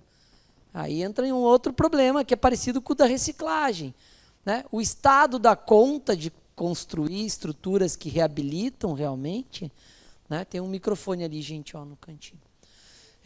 A gente tem isso como possibilidade? Em algumas sociedades, sim. Né? Tem sociedades que têm sistemas prisionais que a pessoa sai profissionalizada, reformulada, repensada, terapeutizada. Tem sociedades que ele só fez pós-graduação em criminalidade. Então, aí a gente tem que olhar para esse lugar também. E o desafio é justamente como e por quais meios fazer isso. Né? A gente tem que olhar para, e aí, como? Né? Independente do que eu acredito que seja ideal. Bom dia. Essa questão do arrependimento, eu achei bem interessante ser abordada pelo seguinte. Hoje, a prisão do indivíduo, do agente, que tem uma conduta desregrada e acaba cometendo um delito, hoje, o nosso meio social é apenas prender esse indivíduo, mas não tem uma ressocialização. Sim. Apenas a prisão é uma forma de punição. Total. Você vai se alimentar mal no presídio, você vai ficar mal instalado no presídio, você vai ficar em uma situação degradante, humilhante, e essa é a sua pena e você vai permanecer ali. Sim, sim. Aí depois sai, e o que sobrou daqui? Revoltado, né? Mais ainda. Então, eu acho que as pessoas deveriam ter essa reflexão, essa consciência de que a pessoa desvia a conduta, mas e depois disso?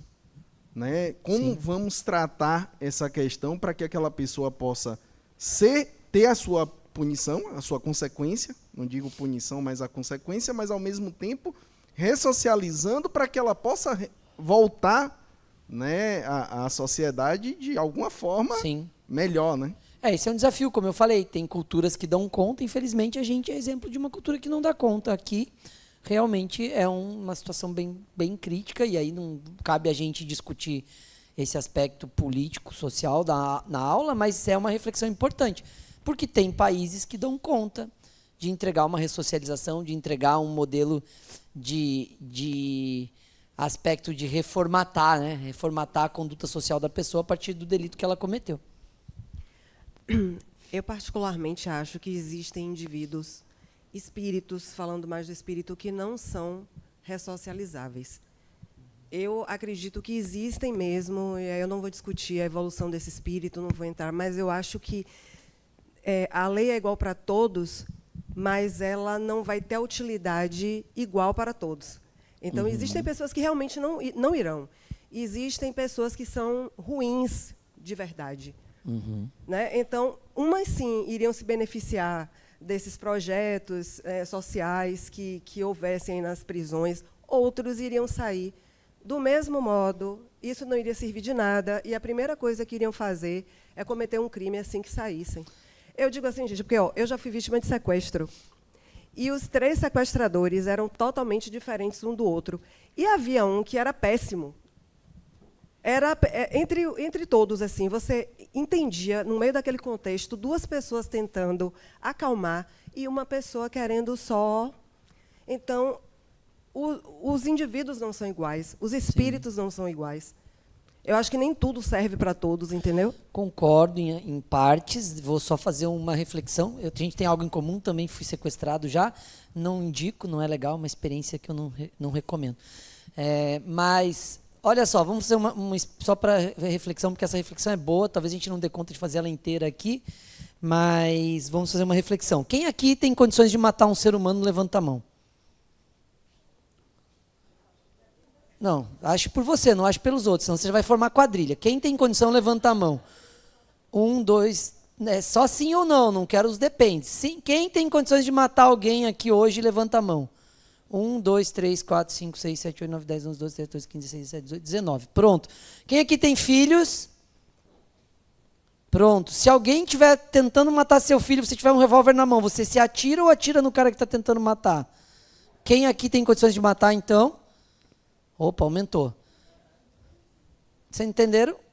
Então, a gente é tão criminoso quanto o pior criminoso, se precisar. A gente ainda é assim, a gente está no mesmo planeta, na mesma década, no mesmo século, mas, sim, tem gente que está focado num desvio maior.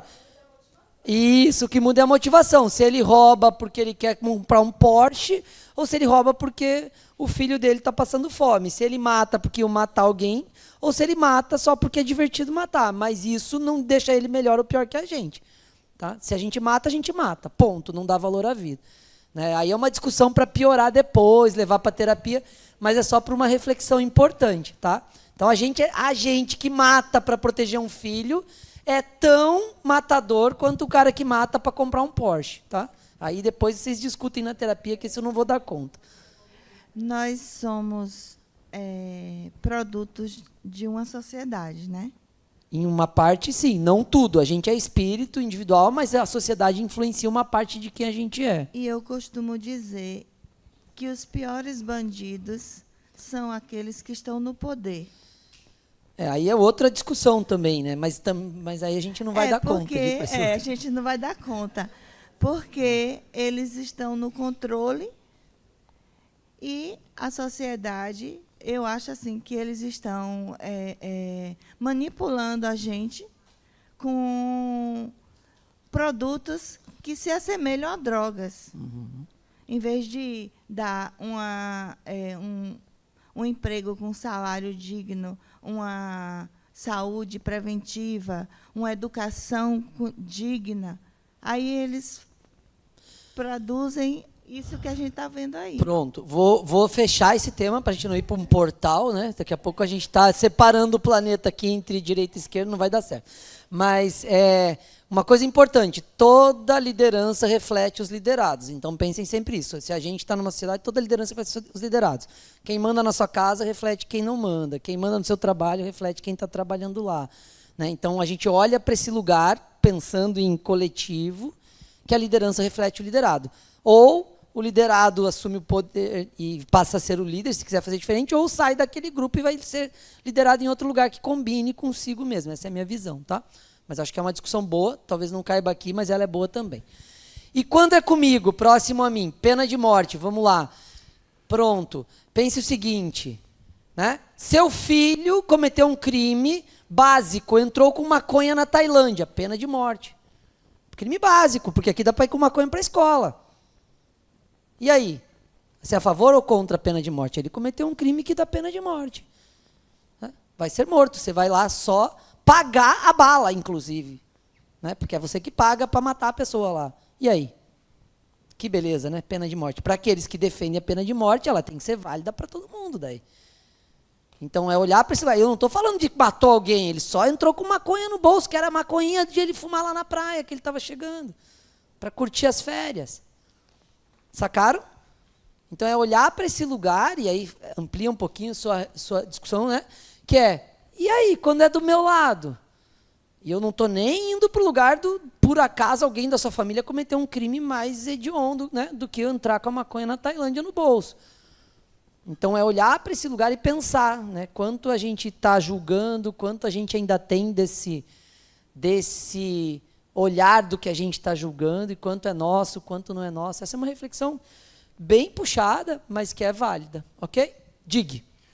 Eu estava, com relação até que você estava discutindo antes, com relação aos psicopatas, né? Que eles nascem, eles são pessoas que não têm remorso. Não tem remorso, então ele não vai se arrepender daquilo que ele fez. Pior, muitos até sentem prazer em fazer o que fazem. Aí eu pergunto assim, com relação ao que o espiritismo, a visão espírita, esse espírito ele vai evoluir talvez em outra vida, mas nessa vida ele não vai ter evolução, ou vai ter evolução? A aula vou perder a aula agora, né? Tem pizza ainda? Chega a pizza, 12:30, aquele esquema ainda dá? Posso apertar o botão que chama pizza? Pra gente ir até... Que horas que é o próximo evento aqui? 14h? Ó, eu vou responder bem bagunçado para vocês saberem quem é Plínio dando aula, né? Talvez um psicopata seja melhor do que quem não é psicopata em algumas características. A gente não pode limitar a pessoa aqui, né? Quem aqui tem condição de ser obsessor hoje? Se morrer hoje, quem aqui tem condição de ser obsessor? Levanta a mão. Só isso. Só isso mesmo, gente. Vocês precisam ir para terapia, viu? Se conhecer mais. Todo mundo aqui já deve estar obsediando um filho, quando ele traz uma namoradinha pentelha para casa, né? Uma filha que está namorando um maluco lá, que você fala, isso aí não, veja bem, eu que decido. Isso é obsessão, gente. É só morrer que só vira obsessão. Por enquanto é controle, pensando no seu futuro. Morreu, vira obsessão. Então, assim, a gente tem características em N dimensões da vida. Né? E o fato de você ter um distúrbio psicológico que gera uma psicopatia não quer dizer que você é um espírito zero evoluído. Quer dizer que naquele quesito você tem uma questão. Entendeu? E assim vai, mas isso é um tema para a gente ampliar. Eu só quero provocar para a gente pensar que, né, a gente, quando está olhando por isso, fala, meu Deus, que absurdo. Provavelmente você está projetando algo que está guardado lá, em termos de características sobre a violência, e está se achando a pessoa mais não violenta do planeta. Mas se você passar por uma necessidade, você atropela. Eu sou treinado para atropelar quem vier me assaltar. Minha mente pensa isso diariamente. Eu entro no carro e fico me imaginando. Como que vai ser eu acelerar, eu já tenho o esquema de abaixar embaixo do volante e dirigir assim, né? Porque meu carro não é blindado, então ele tem que atirar no vidro e a bala tem que passar enquanto eu estou atropelando. É treino, gente. Eu tenho condição de fazer isso. Eu não vou morrer. Eu vou matar, se der, né? Se eu morrer, porque eu fui ruim na tentativa. O cara foi melhor que eu, olha que louco. Se um cara vem me assaltar e me matar, é porque ele é melhor que eu. Quem tinha que matar ele era eu. Ou seja, ele é melhor que eu. Eu tenho que falar, cara, você é bom, você sabe matar mais rápido do que eu. Pensaram na loucura? Ah, mas eu vou sair matando gente para roubar carro? Não, eu estou trabalhando para pagar o meu.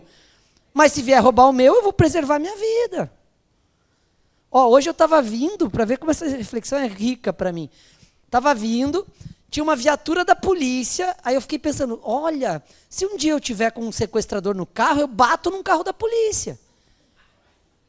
Eu me vi batendo na polícia, porque daí a polícia vai sair toda, né? Eu falei, mas e se o cara se irrita e me mata? Bom, daí foi azar.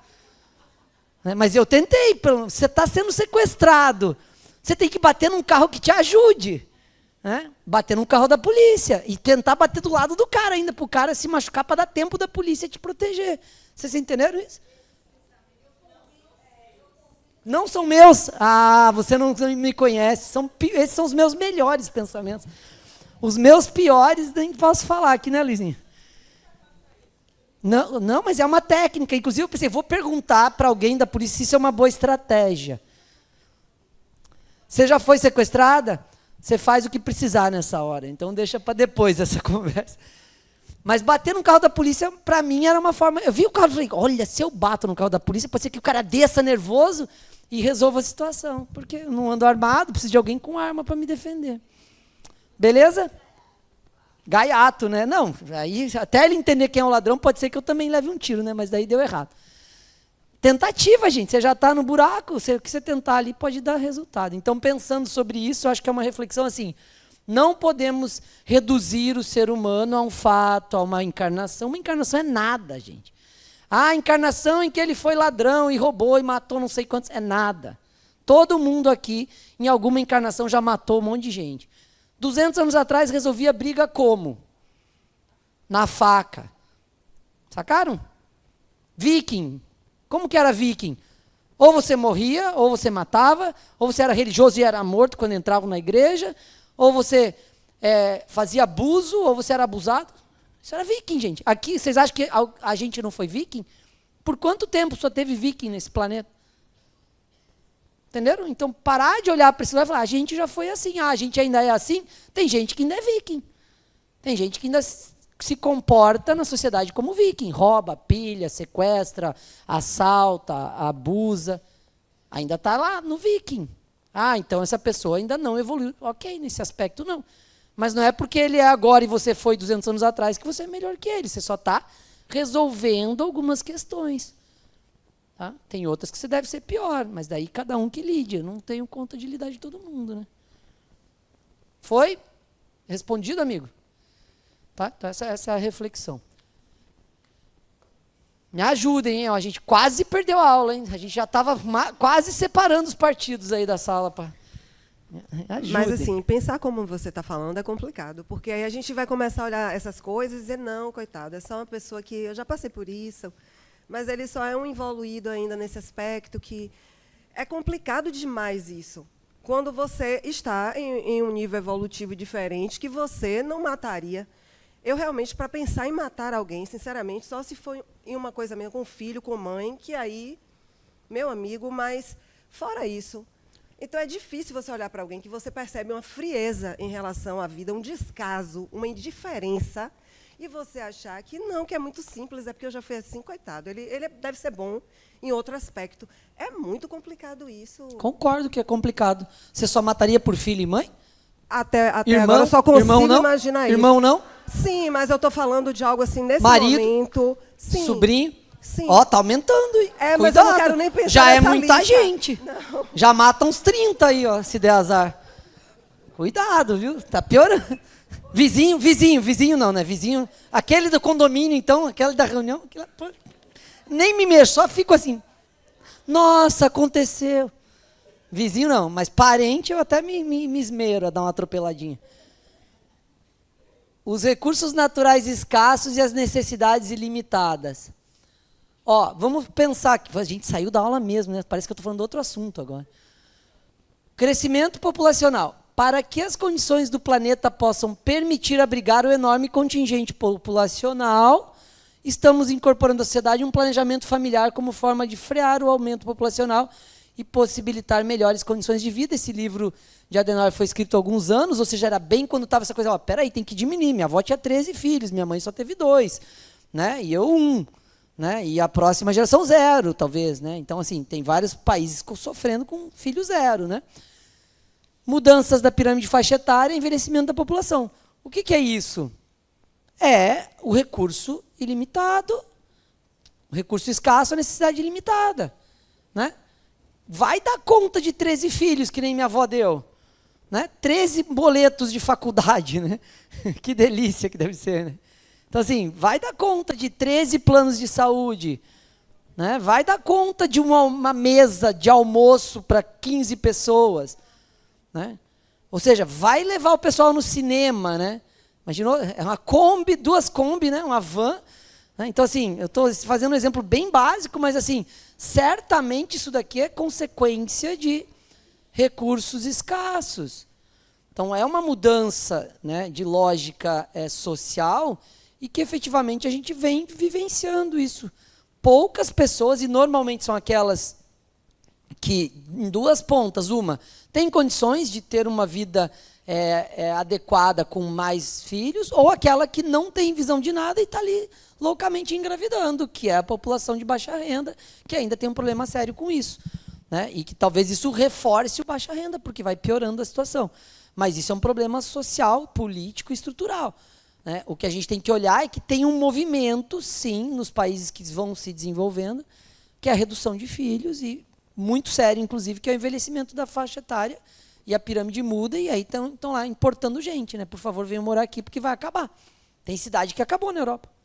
Acabou a cidade, pense que loucura, a cidade está lá, acabada. Tinha 7 mil habitantes, ninguém mais tinha filho, foi morrendo, agora não tem mais ninguém. Acabou a cidade. Por quê? Porque, efetivamente, é um efeito, né, dessa redução.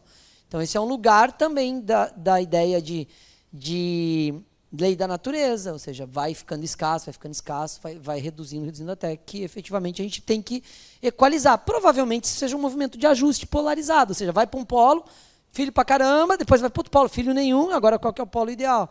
Né? Porque, naturalmente, isso vai...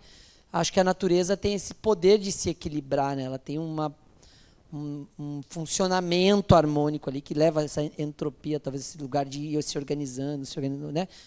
Homeostase, né? Vai funcionando por si mesmo, chega uma hora ela se equilibra. Mas a gente faz parte disso, né? Eu sou uma geração que vi essas duas cenas. Eu vi vó e bisavó com 15 filhos e estou vendo, né, a geração depois de mim com filhos, se der, talvez, lá nos 35. Tal, né? É outra visão. Tá? O aumento de interações entre as pessoas. Muitos males que a humanidade atravessa decorrem da superpopulação, que ampliou o número de interações sociais, reduziu o espaço de ocupação e aumentou a competição. É óbvio, né? Uma coisa era lá no interiorzinho do meu avô, cada um tinha um sítio, trocava as coisas. Outra coisa é São Paulo, né? Meio-dia, né? China, no dia 1º de maio. Não sei se alguém já teve curiosidade de ver como é, né? Que é o feriado da China. Né? Tem toda a população que está dentro da cidade está na rua, né? Formigueiro humano. Então, efetivamente, é isso. Né? A gente tem um cenário muito mais disputado por ambiente, por recurso, né? É muito mais difícil no sentido de recursos hoje, porque tem que dividir com muito mais gente, basicamente. É básico, né? É matemática básica. Tá? A disputa pelos recursos cada vez mais escassos. A matança predatória de animais, a destruição de florestas, a produção de material diluidor da camada de ozônio, a fabricação de produtos cancerígenos, pensando em custos, porque é mais barato, não faz o ideal, e disseminadores de doenças diversas, bem como outras formas de agressividade à natureza, são exemplos de como o ser humano se tornou o pior inimigo de si mesmo. Ou seja, existe um descontrole, existe uma competição desenfreada, existe uma loucura, né, da racionalização das coisas, e fica para trás o instinto mesmo de sobrevivência. E aí é ele mesmo que faz a gente derrubar, é ele mesmo que faz o cara sair. Eu não vou falar isso, vai voltar, eu volto para o problema. Ele mesmo faz o cara sair para assaltar porque ele não tem o que o vizinho tem. Né? Então, é o próprio instinto que move a gente para resolver algo que a gente fez racionalmente. Né? A gente não fez instintivamente essa construção de uma vida mais longa, de uma necessidade de consumo, de ter que ter 14 tênis, de ter que ter a roupa vermelha para o domingo, a verde para o sábado, a azul para a segunda. Né? Isso não é, isso é uma coisa racional, não foi assim, instintivamente. Agora, para a gente sair desse looping, repensando, criando teorias, né? Adotando teorias de minimalismo, de ter só o necessário, de mudar o aspecto de consumo, ou seja, tem várias mudanças aí culturais, inclusive, porque a gente está inserido, né, na cultura. Por que você quer 14 tênis? Certamente tem um pouco do social nisso, né? Não é porque você precisa de 14 tênis, é porque talvez o grupinho que você convive tem um tênis para cada dia, tem um tênis que combina com a roupa, né? Não vai com o tênis que não combina. Às vezes ela fala, pai, esse tênis não está combinando. Eu falei, sim, eu só tenho 2. Ou é esse ou é o outro. É um de corrida e um de passeio. Né? Daí eu comprei o terceiro esse ano passado. Ela, uau, hein? 3 tênis. Né? Ou seja, está evoluindo. Né?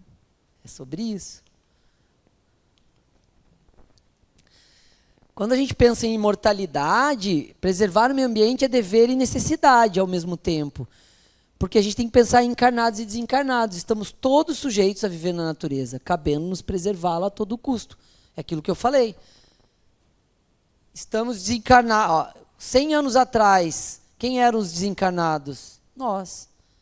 Daqui 100 anos, nós já reencarnando, provavelmente, alguns. Né? Quem demorar um pouquinho mais para morrer pode esperar um pouquinho mais, mas né, provavelmente esse ciclo, né, é um ciclo que é a gente. Então, quando a gente fala de dever e necessidade, é pensando na gente, no que a gente vai precisar para estar vivo. Né? Porque mesmo estando, eu estou desencarnado, não uso nada, não respiro gás carbônico e tal, mas efetivamente você vai reencarnar. E 2, pensar que, sob certo aspecto, a gente está falando também de vibração, de energia. Então, acho que abre uma outra viagem que a gente nem vai dar conta hoje, mas olhem pelo menos pelo olhar de que a gente mesmo que vai reencarnar aqui. Né? E a gente mesmo reencarnando aqui, a gente vai ter que encarar o planetinha que a gente deixou, do jeito que deixou, com alguns anos a mais. Tá? Nesse aspecto, tem uma provocação minha aqui, pessoal, que é a sustentabilidade e a educação, ou seja, como a gente está educando para esse lugar. Né? Então, eu fiz um recorte aqui. Ela é uma responsabilidade individual intrínseca a cada espírito encarnado. Por que é intrínseca? Porque é da gente. A gente é a natureza também, então tem que estar dentro da gente essa responsabilidade. ela está diretamente ligada ao pertencimento e ao entendimento de que nossas escolhas deixam um legado, tanto para gerações futuras e para nós mesmos. Por quê? Porque as gerações futuras somos nós mesmos. Não é aquela lógica, vou deixar o quê para o meu filho? Eu vou deixar o quê para mim? Porque agora que eu morrer, daqui 20, 30 anos, eu estou de volta. Né? E aí, vou deixar o quê para mim? O que eu estou deixando para eu experimentar na próxima encarnação? Tem uma coisa que não sei se vocês já pensaram, mas com a internet, com rede social, tal, você vai ver seus vídeos quando você reencarnar. Sacaram isso? Hoje em dia você vê no máximo assim, um livro que você escreveu 100 anos atrás, tal. Mas hoje você reencarna e vai encontrar você lá, com vídeo, com quem produz conteúdo de internet, vai se encontrar. Morreu, daqui 30 anos nasceu, vai ver tudo que você produziu. Se você vai lembrar que era você, é outra história, mas está ali, muito mais disponível. Né? Para eu encontrar algo da minha vida de 100 anos atrás, eu tenho que saber onde eu nasci, ir lá numa biblioteca, ver uma foto de alguma coisa de 200 anos atrás, esqueça, não vai achar nunca. Né? Talvez uma invenção de quem inventou coisa. Mas, pensando em hoje, todo mundo produz conteúdo hoje, gente. A gente vai encontrar nossos conteúdos quando reencarnar. Não? Então, isso é bem legal. Considerando que morreu um povo da tecnologia, pode ser que a gente volte até com usuário e senha. Claro, morreu o povo da tecnologia, então vai chegar lá e falar, vem aqui, quer usuário e senha para reencarnar? Imaginou que massa? Reativar conta. Né? Continuando o que eu estava falando há 30 anos atrás, né? Agora com outro olhar. Imagine que louco isso. Deve ser por aí que vai, eu acho. E se o espírito não quiser mais evoluir? Tipo, não quero mais saber desse negócio de ficar reencarnando, indo para a Terra, passando por isso e aquilo, eu cansei disso. Vai ficar um tempo nessa revoltinha e depois vai vir sem nem saber o que está acontecendo. Reencarnação compulsória para os antigos, mas algo forçado para que você evolua. A evolução é inerente ao espírito. Não tem como. Vai dar um tempinho ali. Não, eu que, mano, não quero mais nada. É um saco essa terra. Só tem gente má que mata as pessoas e tal. Né? Não vou. Pronto, vai chegar uma hora que vai dar uma travada. Você nem sabe do que se trata. Aí fala, nossa, tem que encarar mesmo. Né? Não rola ficar parado, gente. Se ficar parado, não fica. Né? Cai um avião na cabeça. É essencial despertar nos espíritos, e aí estamos falando de educação, uma consciência de responsabilidade ambiental que transcenda uma única vida. Então, quando a gente fala de natureza, conservação e destruição, a gente fala de transcender uma única vida. Isso daqui é nosso e vai ser nosso e já foi nosso, e a gente está no lugar que a gente deixou e a gente vai voltar para o lugar que a gente fez. Tá? Então, acho que isso é o que eu quero deixar de mensagem dessa aula, que é entender que natureza, conservação e destruição é pertencimento. É você entender que isso daqui é você mesmo. É a gente olhar para a gente como parte da natureza. E não como alguém que usa. Não como alguém que usa o que Deus deu. Ou seja, sai desse lugar. Nós somos uma célulazinha desse planeta gigante. Então, assim, qual é o nosso impacto? E o que a gente vai encontrar quando a gente retornar? Certo? Fomos bem? Esse diálogo deve incluir uma visão ampla sobre como o consumo, o desperdício e a degradação impactam não apenas o presente, mas a eternidade dos espíritos e a continuidade na vida da Terra. Ou seja, se a gente não pensar da forma como a gente usa, vai fazer falta para a gente mesmo. Pode ser que a gente ainda pegue... Né, como eu falei, eu acho que essas coisas são muito a longo prazo. A gente não vai pegar os problemas todos, mas a gente vai pegar na próxima, ou talvez depois da próxima. Tal. Então, o que a gente está vivenciando... é uma mudança gradativa, né? É o que eu falei, peguei 6 graus em novembro no Brasil. Não tem isso no Brasil. Tem, agora tem, não tinha. Isso é mudança, isso é uma coisa que já é uma nova realidade. Né? Tornado no Brasil, né? Ciclone extraterrestre no Brasil, isso é tudo novo. Na geração dos meus pais não tinha isso. Né? Tinha inverno, verão, bem verão, primavera com flor, outono caindo folha. Era isso, não é mais assim em lugar nenhum.